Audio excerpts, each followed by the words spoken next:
Olá pessoal, sejam todos bem-vindos ao canal. Eu sou o Davi Alves e nesse vídeo eu quero trazer aqui informações importantes sobre o que tem acontecido nesses últimos dias. Esta semana nós vamos ver aí sinais no céu. Eu quero falar sobre essa lua de sangue que tem sido bastante comentada nesses últimos dias. Vou mostrar aqui na Bíblia algumas coisas importantes que talvez você ainda não ouviu. E eu quero falar sobre um avanço a respeito de profecias bíblicas nesses últimos dias.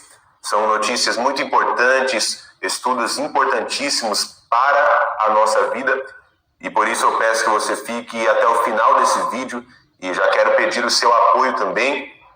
Você pode se inscrever aqui no canal se você ainda não é inscrito, tá bom? E também ative o sino das notificações para que você receba todos os dias a notificação de que um vídeo novo foi colocado aqui no canal. Então é importante que você faça isso e todos vocês também deixem o like aqui embaixo para dar aquele apoio de sempre, ok? E ajudar esse vídeo a alcançar mais pessoas. Gente, vamos lá.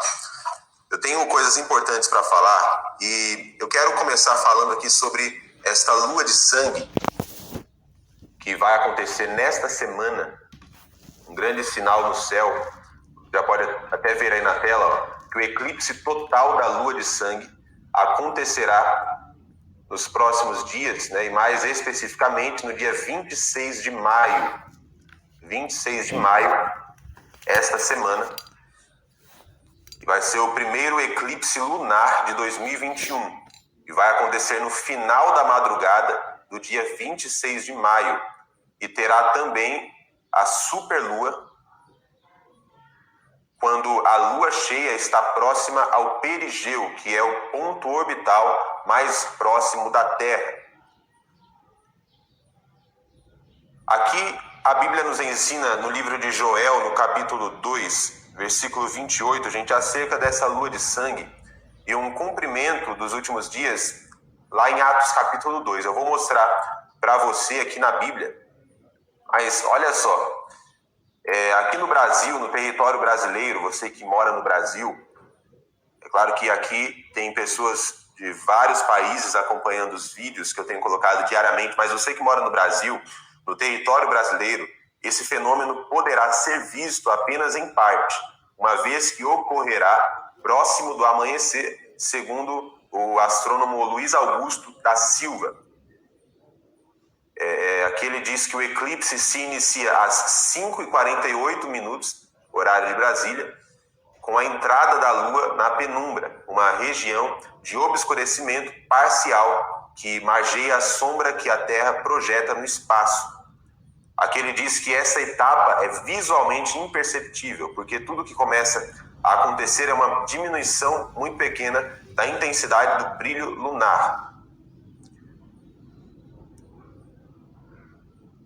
E aqui está falando que as demais fases do eclipse, portanto, não poderão ser acompanhadas em alguns lugares, como no Rio Grande do Sul, e o início da totalidade será às 8h11, com a Lua 12 graus abaixo do horizonte. Então aqui há algumas informações importantes, né, para você que quer acompanhar todo esse fenômeno. A Bíblia fala sobre isso aqui em Joel capítulo 2, versículo 28, dizendo assim: E há de ser que depois derramarei do meu espírito sobre toda a carne, e vossos filhos e vossas filhas profetizarão, os vossos velhos terão sonhos, os jovens terão visões, e também sobre os servos e sobre as servas naqueles dias derramarei do meu espírito, e mostrarei prodígios no céu e na terra, sangue, fogo e colunas de fumaça. O sol se converterá em trevas e a lua em sangue, antes que venha o grande e terrível dia do Senhor. Então olha só, gente, esse cumprimento profético que mostra aqui sinais no céu, lua de sangue, sol se convertendo em trevas, as colunas de fumaça, né, vapor. Sobre esse vapor de fumaça aqui, tem muito a ver com os vulcões também que estão entrando em erupção. Só nesses últimos dias, 2 grandes vulcões entraram em erupção na Islândia, na República do Congo. Então, isso já está acontecendo no mundo ao mesmo tempo. E eu vejo um cumprimento profético aqui em Atos, no capítulo 2, versículo 17, depois que os apóstolos, os discípulos de Jesus ali no início da igreja, eles receberam o Espírito Santo, foram cheios do Espírito, né, batizados. E aqui Pedro falou assim, no versículo 2 de Atos, no capítulo 2 de Atos, versículo 17. E nos últimos dias acontecerá, diz Deus, que do meu Espírito derramarei sobre toda a carne, os vossos filhos e as vossas filhas profetizarão, os vossos jovens terão visões e os vossos velhos sonharão sonhos. Então aqui está dizendo que nos últimos dias, ou seja, quando começou a acontecer os últimos dias, ou quando começaram os últimos dias? Lá em Atos 2. Atos capítulo 2 deu início aos últimos dias e nós estamos vivendo esses últimos dias até hoje. Ok? Aqui continua dizendo, acerca dos últimos dias. Meu banco cobrava muitas taxas. Então teve um dia que eu fui lá e abri uma conta digital sem taxas e ainda ganhei um cartão de crédito sem anuidade. Que também do meu Espírito derramarei sobre os meus servos e sobre as minhas servas naqueles dias e profetizarão, e farei aparecer prodígios em cima no céu, e sinais embaixo da terra, sangue, fogo e vapor de fumo. O sol se converterá em trevas e a lua em sangue, antes de chegar o grande e glorioso dia do Senhor. E acontecerá que todo aquele que invocar o nome do Senhor será salvo. Aqui nós vemos, gente, acerca desses sinais antes da volta de Cristo. Muitos cristãos acreditam sim que esta é a geração da volta de Jesus. E todos esses sinais que nós estamos vendo são sinais descritos na Bíblia, né? Porque às vezes alguém pensa que estes sinais são apenas coisas comuns da natureza que sempre acontecem. Realmente, sempre aconteceram coisas semelhantes ao que nós vemos hoje, porém, nesses últimos dias, especificamente nos dias de hoje, nós estamos vendo que aumentou a frequência e a intensidade com que estes sinais estão acontecendo. E como mostra lá em Gênesis, no capítulo 1, quando Deus criou estes seres no céu, esses astros no céu, né? O sol, a lua, as estrelas, tudo isso, Deus estabeleceu para serem sinais para tempos determinados, tempos específicos ou tempos proféticos. Então tudo isso são parte dos sinais dos últimos dias. E aqui nós vemos que antes da volta de Jesus aconteceriam esses prodígios no céu, na terra, a lua de sangue. E essa lua de sangue que vai acontecer agora no dia 26 de maio, que tem chamado bastante atenção, porque ano passado a gente viu também o mesmo fato e a gente está vendo o aumento dessa frequência de sinais. E nós sabemos que todo aquele que invocar o nome do Senhor será salvo. Estes sinais e todo esse estudo da escatologia, gente, deve nos incentivar à evangelização de pessoas, né? A gente não fala sobre esses sinais, sobre esses assuntos apenas para ficar informados, para saber o que está acontecendo no mundo. Não, tudo isso é para incentivar um posicionamento diferente nesses dias, um posicionamento de igreja com propósito, de cristãos com propósito mesmo.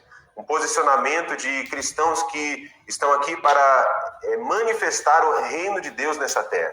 Realmente evangelizar pessoas, pregar o evangelho, ser Jesus para as pessoas, porque muitas pessoas não leem a Bíblia que elas leem é a sua própria vida. Então, através da sua vida, você pode ser Jesus ou mostrar Jesus para as pessoas. Nós temos uma missão de evangelização mundial. Esses sinais que nós estamos vendo nesses últimos dias devem nos motivar ou nos impulsionar a isso, a cumprir a nossa missão, a ganhar vidas para Jesus, a realmente pregar a palavra, pregar sobre Cristo para que pessoas sejam salvas, se convertam ao Evangelho do Senhor. É o que nós estamos vendo aqui, que todo aquele que invocar o nome do Senhor será salvo. Então, existe salvação disponível. No período de grande tribulação, estes sinais serão ainda mais intensos, porque vai ser o momento profético acontecendo, vai ser o cumprimento definitivo de todas estas profecias e sinais. Agora, a gente está vendo apenas o início de tudo isso. Mas no período de grande tribulação, todos esses sinais aqui vão estar com muito mais intensidade acontecendo, mesmo o cumprimento real das profecias. Agora é um caminho profético sendo preparado, aumentando aí a intensidade, a frequência para o cumprimento que está por vir. E tudo isso faz parte das profecias. Tudo isso é profecia se cumprindo, né? Não são coisas aleatórias acontecendo. E todo aquele que invocar o nome do Senhor será salvo, mas a Bíblia nos ensina, né, que para ser salvo é necessário crer. E como crerão se não há quem pregue? Ou seja, a fé vem pelo ouvir. É necessário a pregação do Evangelho. É necessário que os cristãos se levantem nessa geração pregando o Evangelho, falando de Cristo para as pessoas, levando as boas notícias da salvação, que existe solução, que não há condenação para aquele que está em Cristo, que existe salvação, existe cura, existe libertação. Esse é o papel da igreja, levar as boas notícias da salvação. A parte mais difícil Jesus já fez, que foi levar todos os nossos pecados, enfermidades, maldições, nossa morte. Jesus levou na cruz, a parte mais difícil ele fez. Mas ele deixou uma outra parte, que é anunciar estas boas notícias. E tem uma notícia que diz, acerca desses últimos dias, que existem cerca de 2.000 línguas ou 2.000 idiomas sem um único versículo da Bíblia. Uma igreja dos Estados Unidos trabalha para que mais de 2 milhões de asiáticos tenham um Novo Testamento em seu idioma. Então, pessoas estão se levantando para a tradução da Bíblia, e nós sabemos que hoje a igreja tem esse trabalho de evangelização, e isso vai continuar com os judeus durante o período de tribulação. A igreja será arrebatada e aqueles que ficarem aqui, né, receberão a pregação das duas testemunhas, e também 144 mil judeus evangelistas se levantarão nessa terra para pregar o evangelho do reino. E vai acontecer um grande avivamento, vai ser o momento, né, decisivo de cumprimento dessas profecias. Se os últimos dias já começaram em Atos 2, o Espírito Santo foi derramado e é derramado nesses dias, e esses sinais estão acontecendo no período de grande tribulação da mesma forma. Você quer aprender a fazer de 100 a R$1.000 por dia, 100% pela internet, tendo seu próprio negócio? Se sua resposta for sim, assista esse vídeo até o final, porque eles receberão ali o derramamento do Espírito e esses sinais acontecerão, e os judeus evangelistas continuarão o ministério de pregação que hoje é dado à igreja, foi dado à igreja. Então vamos fazer a nossa parte nesses dias, a nossa parte de fazer Jesus conhecido a todas as nações, porque Deus conta conosco. Amém? Todas estas informações servem para nos alertar e nos motivar a viver uma vida com propósito nesse tempo presente. Por isso, eu peço que você compartilhe esse vídeo com o máximo de pessoas que você puder. Como eu falei, deixe o seu like aqui embaixo, se inscreva no canal, ative o sino das notificações e até o próximo vídeo.